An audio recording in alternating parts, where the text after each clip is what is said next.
अस्सलाम वालेकुम जी। एक शेर है, एक नुक्ते ने महरम से मुजरम कर दिया हमको, हम दुआ लिखते रहे वो दगा पढ़ते रहे। वाकया जनाब लिए वे कि एक दफ़ा दौरान सफ़र जड़ा है वो असा एक मोटरसाइकिल वेख्या जड़ा मेरे मोटरसाइकिल के अगे अगे जा रहा आई।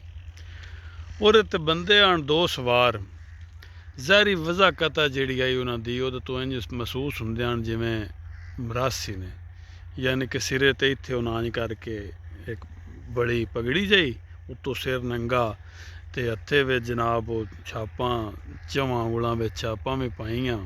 पिछले जवान जड़ा उस हत्थे विच ना ढोलकड़ी भी फद्दी आई।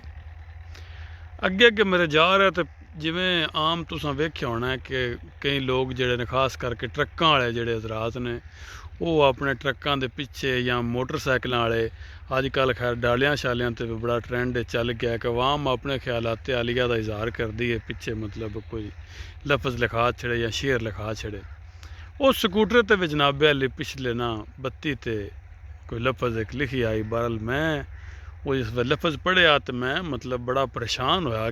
परेशान मैं इस तो होया कि वो लफज जड़े आन दोस्तों के मुतलक ते मैं इस तो परेशान आई कि इन्हों दे दोस्तों जड़ा है उन्होंने केड़ा कड़ा किते आना जिहदी वजह तो इन्होंने इस हद तक आना पै गया कि वो उत्ते स्कूटर की बत्ती तो ना लिखा छड़िया है। बहरहाल मैं मतलब मोटरसाइकिल अपना थोड़ा जहा तेज़ किया, अब इन्हों को पूछा कि एडा मसला दुआन जनाब पेश आया ब तुसां स्कूटर की बत्ती ते लिखा छड़िया। बड़ा लगा मैं नज़दीक होया तो मैंने वाजिया होया कि ये जड़ा लिखी है लूडे सज्जन। जरूर मैंने समझ आई कि लूडे सज्जन लिखे है। मैं बड़ा हसया तो हसद्या हसद्या मैंने कोल क्रॉस किया तो उन्हें मैंने वेख्या जिमें मरासियां का रवायती अंदाज यानी करके उन्हें सलाम में किया।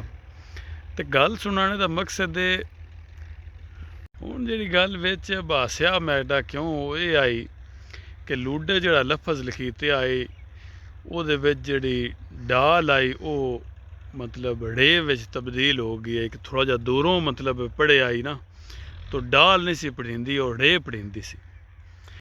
उतो फिर मैनू शेर याद आया कि एक नुक्ते ने महरम से मुजरम कर दिया हमको, हम दुआ लिखते रहे वो दगा पढ़ते रहे। अज की वीडियो जनाब ख़त्म करते हैं। आपो अपने लिखे का तुसीं भी ध्यान किया करो कि बाद चो बदल तो नहीं गया। अल्लाह हाफिज़।